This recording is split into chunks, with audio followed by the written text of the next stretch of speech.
హృదయమొక అద్దమని నీ రూపు బింబమని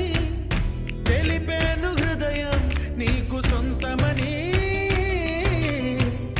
బింబాన్ని బంధింప తాడేది లేదు సఖి అద్దాల ఊయల బింబమూగే చలి నువ్వు తేల్చి చెప్పవే పిల్ల లేక కాల్చి చంపవే లైలా నా జీవితం నీ కనుపాపలతో వెంటాడి కవేటాడొద్దే లేదని చెప్పా నిమిషము చాలు లేదన్న మాట తట్టుకోమంటే మళ్ళీ మళ్ళీ నాకొక జన్మే కావాలి ఏమి చేయమందువే